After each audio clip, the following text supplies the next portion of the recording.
Hello, everyone. It has been a long time. Um,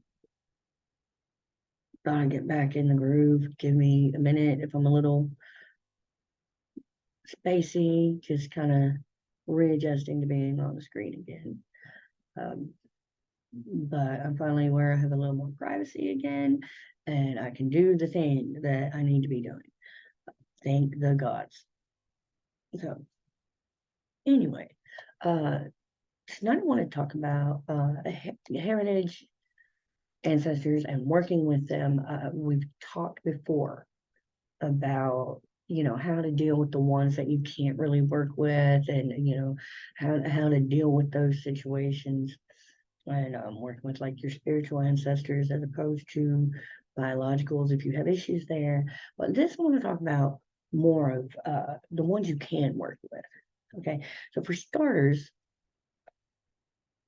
I want to talk about part of why um, this got kind of brought back up. It's one of the things I've been thinking with and toying with because I had a follower ask about it a long time ago. Just never quite was able to do it. But I was thinking, what is it I need to do? What's the topic when I get back to work? And AFA is doing their thing again. Past couple of days we've been talking about it a lot today. And yes, when I say AFA, I'm not talking about anything other than us true folk assembly. I don't think they deserve that first A. I'll tell you why. So that's what got it, because they are again on their stupid kick about Norse paganism being an ethnic religion and European ethnic religion, and they're bullshit. So that's what made me think, that's the topic we're going to start on. So I do want to cover my response to that, which is going to always be my response to that. Okay. Where I feel like, Director Bullock on American Dad, instead of the Russians, it's them going, oh, the supremacists are doing shit again. Anywho, so for those who want to start this bullshit again about Norse paganism being a European white descent only, okay, here's the thing. I will remind you, in the Prozetta,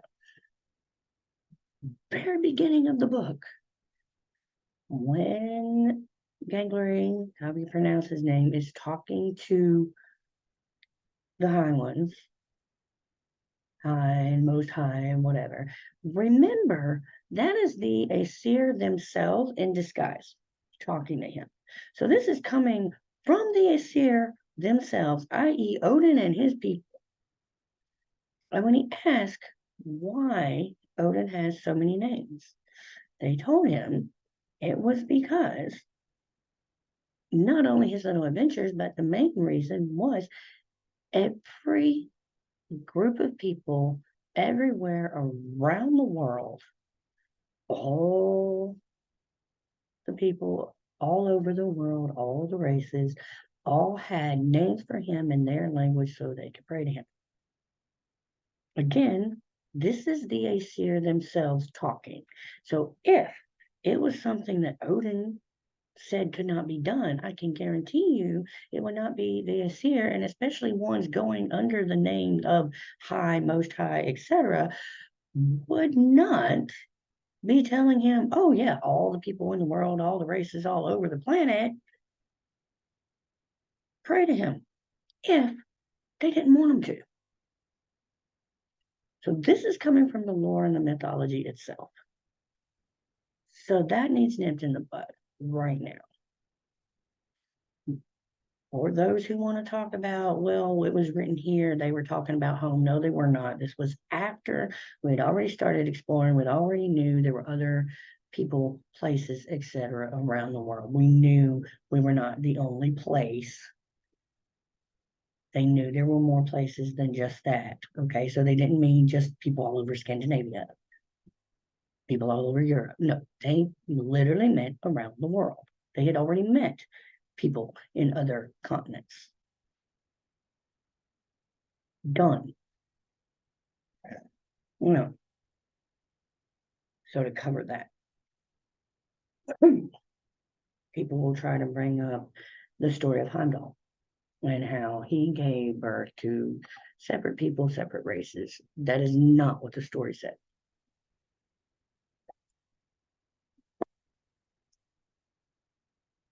In the mythology, in the lore, all of the races mentioned are things such as the Aesir, the Vanir, the Dwarves, Jotun, etc., and humans. Human and mankind were all considered one of the races. They did not talk about, oh, the human from this continent and human from that continent. No, it was the humans from Midgard or the world of men. That's it.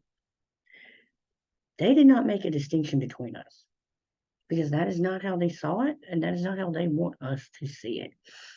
At this point, I'm not even calling this UPG. That's literally what it says. Sorry. So when you get to the story of Heimdall and you look at it, they're not saying anything about races. They didn't say colors or places or where they were from. They were talking about classes. What was given birth to, what was specifically mentioned was nobility and farmers and, yes, slaves. But they were talking about the classes. They did not give specifics on where, who, what color, what skin tone, etc. No, they did not mention races. They actually said the human race, and that's where all its classes came from. Class, not race. So, as far as that goes, from the Norse perspective, we all have the same heritage. From every pantheon everywhere, the story goes that whatever God created the humans, created us all. Now, so that's my answer to those guys. Your heritage, your bloodlines, whatever the fuck. And you're also not a Viking. That was a job. If that's the case, then I'm part railroad worker because my great grandfather was a section foreman. Mm-mm. Oh, now we're done with that. We don't divide the races. The gods didn't. We're not going to, and you are damn sure not going to do it in the name of the gods. We're not going to stand for that. We don't do that here. Okay. So now on to the actual heritage and ancestries and working with them if you choose to do it rightly and not be a gatekeeping asshole. So, first of all, there is a difference between your heritage and who you are. Yes, your heritage is part of what got you here. You should honor that if you want. And yes, your ancestors are a part of you, but you are not them. Okay, so let me explain what I mean here. I know I have Scottish heritage. Excuse me. Generations been told about. How we're descended from, yes, our Bruces came from that Bruce in Scotland. Okay. I am not Scottish.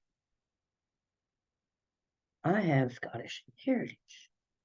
I'm not a Scottish person. I'm a plain, run of the mill US of A, a melting pot mutt. Like pretty much anyone who has been here for multiple generations. That is what we are. I'm not Scottish. I have Scottish heritage. I also have German and Welsh and Native American. Am I I am not Scottish, Welsh, Native American, German. I am me, and I have that heritage. And that is the same here. So we cannot get those two confused. And the reason that is important when you start getting into working with ancestors, spirits, even gods, when it comes to that, is having that bloodline, any specific bloodline, whatever one you're talking about. But having that blood does not make you instantly have their strength and power and magic and abilities and etc. If that were the case, since every religion around the world says that the gods made us and gave us life, then that would imply, by your theory there, that I'm a god. So I should be able to just do God things. No, you have to work with it. And when you're dealing with the ancestors, and again, even gods, spirits, any beings for that matter, especially ancestors, because the ancestors are a closer level of being to us because they are spirits, but they're still human. They are the spirits of humans. Your ancestors still have human emotions. That is why some of them we can't work with. Some of them we can. That's why there's that closeness. They are a closer level to where we are than you know, uh, higher beings, gods, angels, whatever you believe in. And the ancestors are closer to us. They are human spirits. And so they have these emotions, and that also implies that they feel a lot like we do currently. Those that we are descended from that are still living.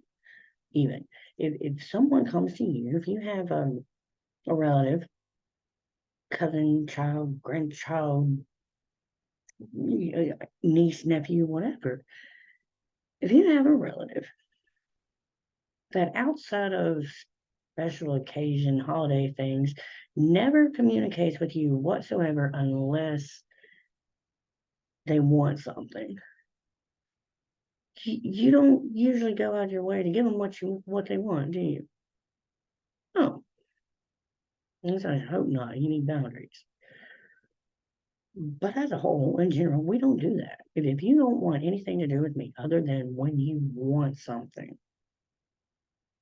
then I'm not going to go out of my way to help you just because you got mad at somebody or you're having a hard time. That is literally the only time. And then, we do that as living human beings right now with our current relatives. There are people now that do that. So it is the same, just like with the gods. They're not vending machines. They're not going to jump in and start helping you just because you suddenly need something if you've spent all these years and years and years not communicating with them, not offering, not honoring them, none of that. Honoring your ancestors does not mean you simply say, "Oh, I'm one of them."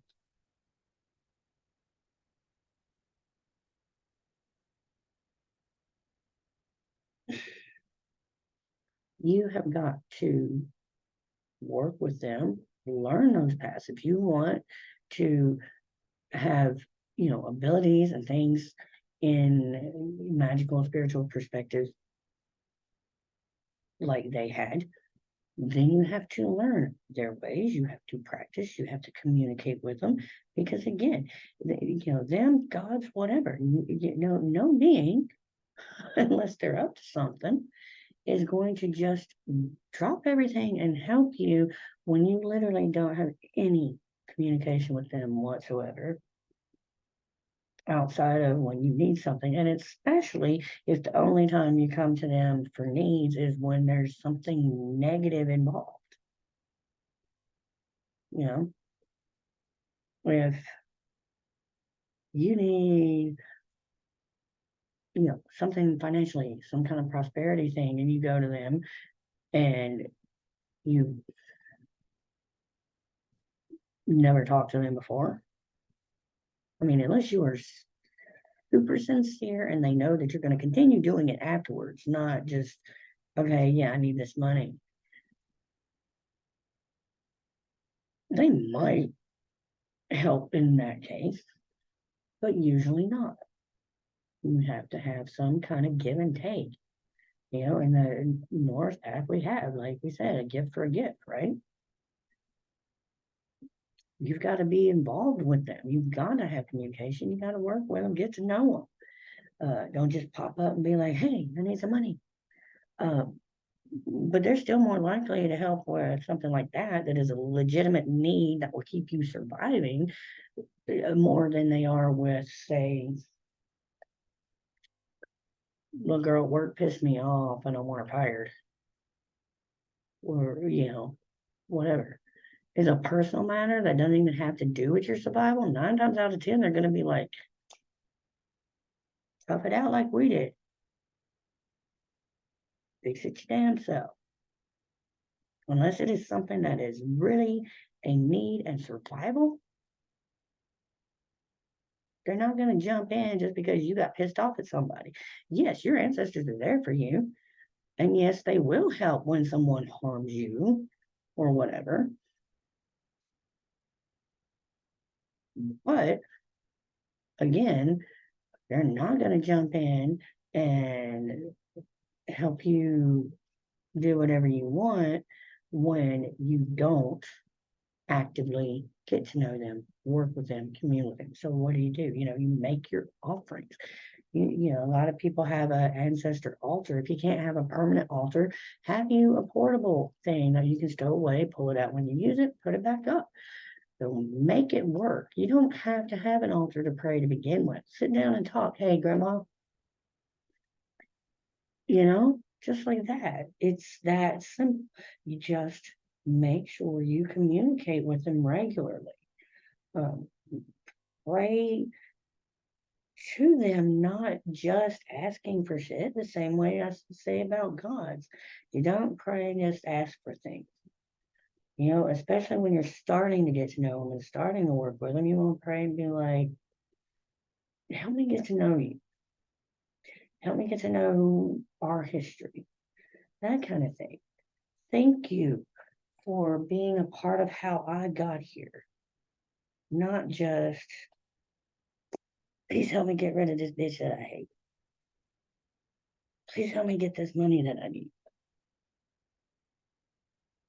Communicate with them. I mentioned that they don't have to necessarily be biological ancestors. There are some, again, they are human spirits.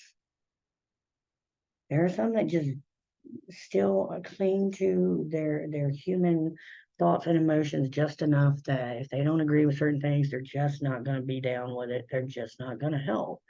That's how it is. They're not living anymore, but they're human. And so sometimes we have ones that don't want to work with us for whatever reason. It could be you pissed them off. It could be that you've not communicated with them enough for them to really be there. It could be they're busy. It could be they don't agree with your current path. There's a multitude of reasons. It could be that you have issues with something they did in the past. There are many reasons why, but again, like we mentioned in the other video, you can have spiritual ancestors, people who are those that you feel a connection with, like family and loved ones who aren't necessarily biologically related to you. It could be people who've gone before. It could be relatives of friends that you were super close to. It can be someone that you have looked up to spiritually in your path, someone who paved a way. How it can be someone that helps in your career. The career path you choose. That could be kind of someone you commune with and ask like, hey, you did this. You had this job. Can you help me? That kind of thing. But whether it's them, chosen ancestors, or blood, biological, adopted, whatever. Because yeah, there's some people who are adopted and they don't even know who their bloodline is. So they have to go with the ancestors of the people that adopted them. So it's not like there's blood means shit here. Okay. Again, blood came from the gods, period. If you want to put a religious spin on it, and I don't care which god you're choosing, which pantheon, whatever, that's what all the religions say. God's made us in the story, so we all got the same ultimate heritage. So you can work with them again, whether they are chosen or biological. You work with them. Start off, for me personally, this part is more of the UPG and personal experience, I guess you could say. So for me, starting off communicating with, sit down, give an offering, say their name if you know it. This is for you. I would like to get to know you. I want to try to honor you and give them the offering. And then continue. I know some of us have busy lives and we can't always do it daily, which I still believe, just like prayer or anything else. If you got 5 minutes by yourself on the toilet, you can talk to them, you can pray. But if that's not something you can do or comfortable, you can, once a week even. Just make it regular so there is this continued flow. You're going to keep that energy and communication going, and you sit and talk with them. And I mean, literally, for me, it's talking to them, not just praying, not just asking for things. And again, yes, thank them for, being there. But sometimes it's stuff like just telling them how my day was. Communicate like they're still alive sitting here, like if you were to visit your grandmother. I'll sit down on the bed and hey, grandma, hey, grandpa. You know, 4 different grandparents I talk to at least twice a week, if not every day, depending on what's going on. And you just talk. It is called communication. And as you get to know them, as you get to work with them, as you work with them, then you get this flow going. Then you can ask them to help you with the things you need. You can ask them to help lend energy and power to your magical workings. Again, check your motives, because when it comes to that end, again, we don't do the whole love and light only thing, but why are you doing it? What's your motive? And if you are an experienced person and you are helping someone else, then you need to do your research and read into it and find out if they're telling you truth before you act. Because I've seen many, many people who have come to me and tried to say, oh, so and so did this and they hurt my family and asked me to help take care of it. And I did, because I knew it was true. I saw the proof. I had the proof. I saw it and I helped. I had a friend whose daughter was, shall we say, touched in a not so good way by an adult. And there was proof of that. Yeah, we helped that issue. We helped get him away from her. But again, there was proof. I've also had people come up to me and say, oh, so and so did this to me and blah, blah, blah. And do some reading on it, do some looking around and searching and find out no, they're the ones that did it to them and just didn't want to get caught, not helping you. We have that responsibility to check in on it. And gods and ancestors and all of them, they're going to do us the same way. They're going to want to know what the motive is, why. Now, some of them, yeah, they'll go ahead and help, but then it's going to be your shit to fix if it turns out not being so good on you. I want to make sure of that. Now, I've had people recently ask about offerings. So let me go back to the offerings. So the offerings, it is best if you can find information on what that ancestor would have eaten, whether it's one close by, if it's a recently past ancestor, like a grandparent, great grandparent that you actually knew or about, make their favorite food when you can. If they're further out relatives, see if you can't look up and research what kinds of food they ate at the time they were living in the area they lived in. If they were someone who was of a poorer class, you might want to look at what the more people with more money would have eaten and give that to them as a special treat, because we have access to that now more than they did. So it's like a special treat. Give them the things that they would like. Sometimes if you can't, you don't know what they would like, just giving from the heart will help. I knew one woman once, and it really worked really well, whether it was God's ancestors, whatever. The offering is when you make the plate, I personally will literally just make enough that they have a whole plate to themselves if I can. If not, the main course or the favorite side dish will have, they get a plate that is theirs. They get at least a little something of everything that I'm going to be eating that night. I said I had a former friend who would give them like the part that looked like that was the yummiest, that was the part they got. I've seen people that would go out of their way and make a plate, a meal just for them, separate from what they and their family were going to eat that night. It just depends on what works for you and what you're able to do at the moment. They understand that. The point is you're trying, you're putting your heart into it, and you are doing it out of love and care for them, not just wanting to score brownie points to get them to help you later.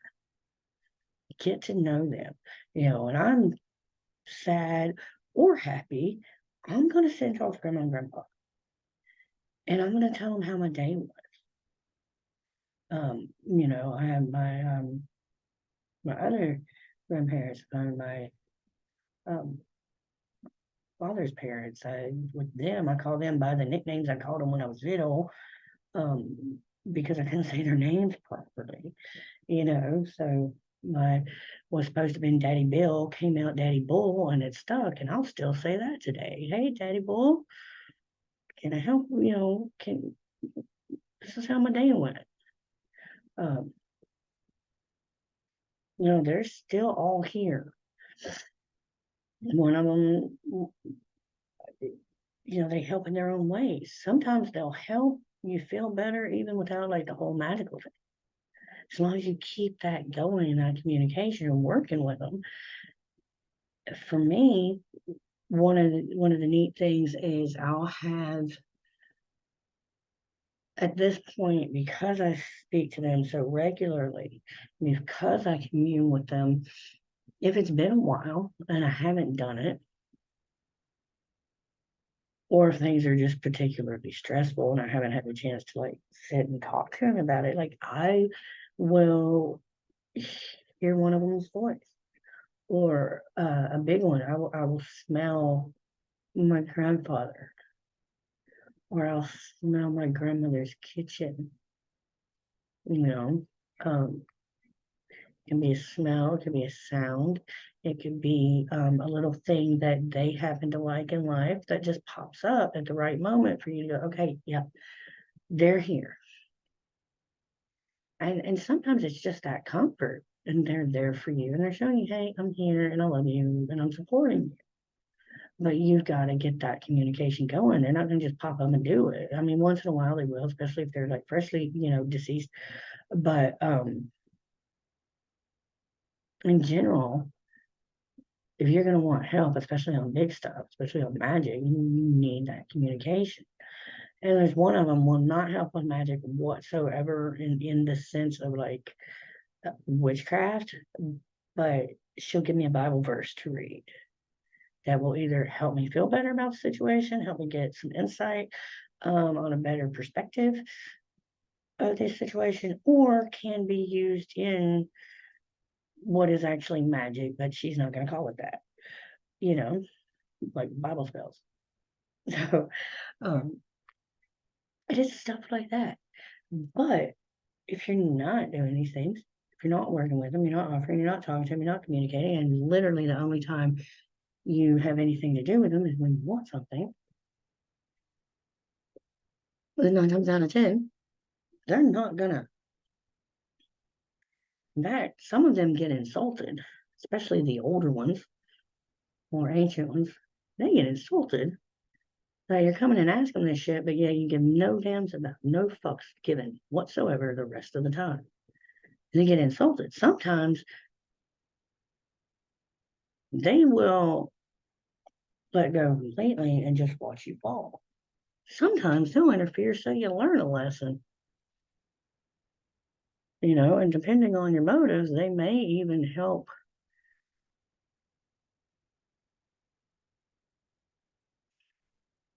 the other party.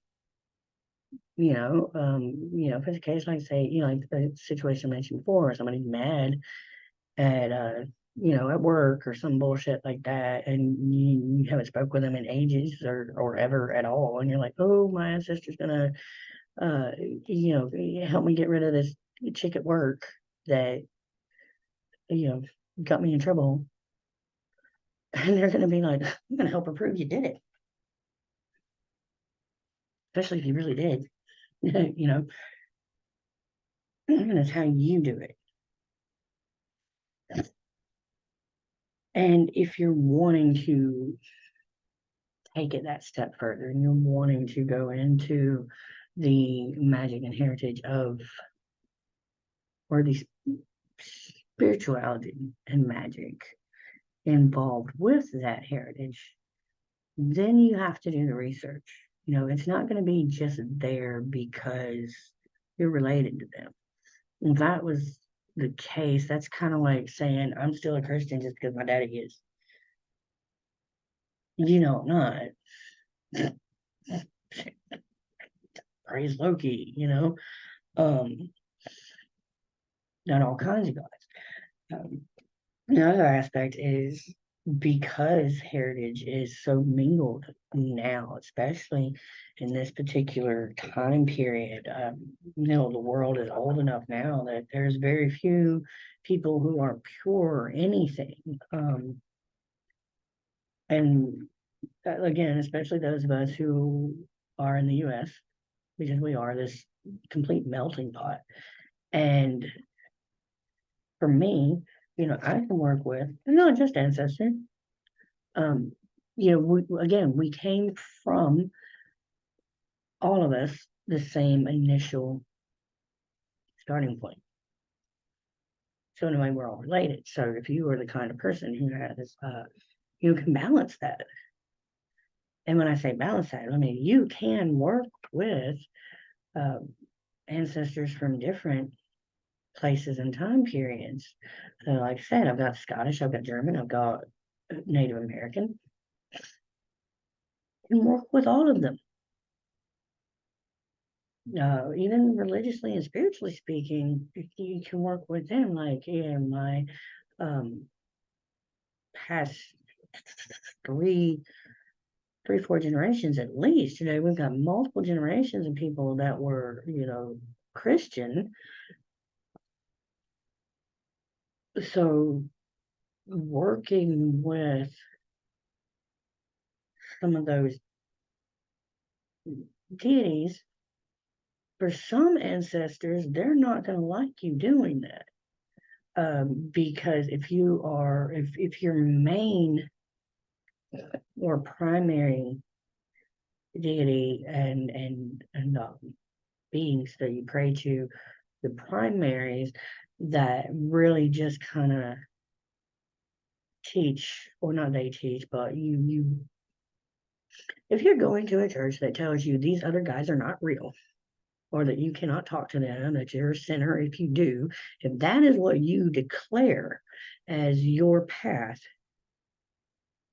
then the ancestors who they are speaking against are less likely to help you. They can and they will, but you have to balance it out within yourself. And with the way you act with them.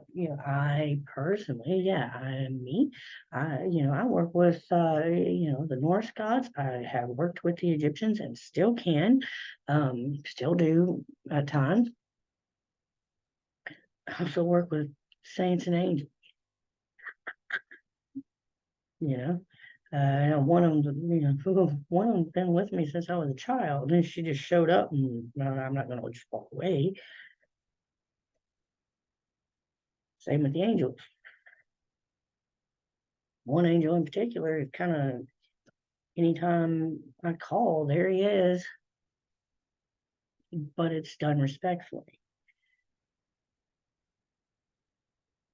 You don't combine them in one spot. Um, I don't allow saying one is real, one is not. I don't do any of that. I respect that they are all who they are. They are all from wherever they are. And I look at their aspects and abilities, what they stand for, as opposed to what current modern religion calls them. And in that way, we do tend to work okay together. But I can guarantee you, I'm not calling an archangel in the same circle that I'm like calling Odin, or well, I don't call him often, but you know what I mean. I'm not calling in Loki and Angrboda and an archangel all in one circle. Um, I do, I'll be respectful of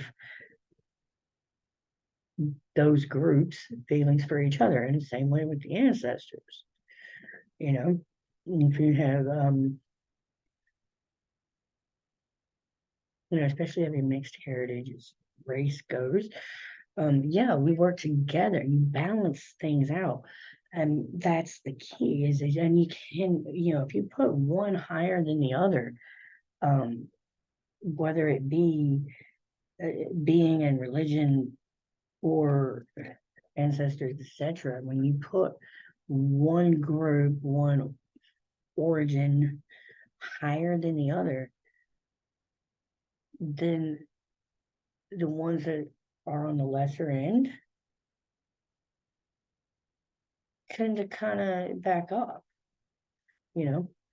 So you also have to watch for that. But in general, keep the balance, be respectful of everyone in whatever way. And honestly, everyone does it in different ways. You talk to them and see how they feel. Again, that goes back to the communication. But whatever the case, don't sit here and go, oh, well, I'm Scottish and my Scottish ancestors are going to come, you know, help me tear down your castle.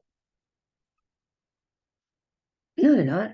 They don't even know who the fuck you are because you're not talking to them. You haven't introduced yourself. No. The same applies with any group. I'm not going up hollering about my Native American heritage and asking them to do some kind of ritual for me. I'm not doing something claiming they're going to go help me do everything. No, they're not. Only the ones I work with. only the ones I commune with, only the ones, unless it is a dire need that, like, even the gods are like, duh, this girl need help. Unless it's something like that, it's really rude, just like it is with us humans, because they, again, the ancestors are human spirits. So you want to talk to them respectfully and politely and work with them and commune with them like family, because if you're gonna go with the ancestor and heritage idea, that means they are your family. You need to act like family. Sit down and talk with them.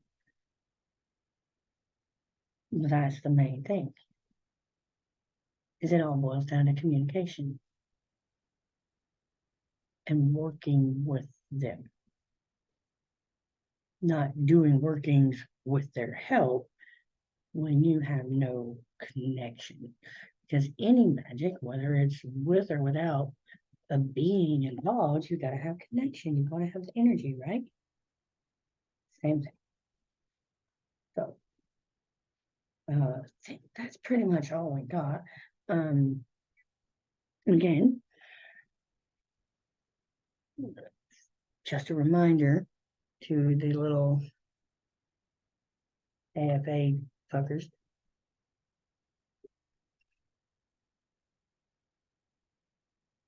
The gods are the gods of all people. Odin is all father, not some father, as they say.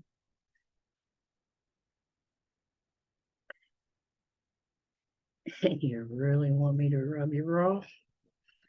Let me remind you that the bloodline also involves the Odin. I will keep that in mind. For those of you who try to use the Norse as an excuse for hate, we're all young blood, whether you like it or not. So there's that. But as a whole, the main point is your heritage is helpful and it helps you to be who you are. But when it comes to spirituality and workings and getting help from the ancestors, be respectful about it and start communicating with them to see how they want to work with you, if they want to work with you. Get that communication. That is the key. Being respectful. They are family and kin. And especially those of us in the Norse path, kin is a very important aspect. So commune with them. Remember that commune literally comes, and communicate. They're give and take. You both gift for a gift. So hope you enjoyed. Hope I didn't talk in too many circles. I hope you got something out of it. If you have any questions, if you'd like to book a reading, you can email Nick's Readings, again, Nikks, Nick's Readings at minister.com. And you can also text, phone number, or also it's the same on WhatsApp Business. 1 for USA area, 615-310-0390. So hope you have a good night, and hopefully I'll be able to get more topics and videos coming soon. Y'all have a great night. Much love to y'all.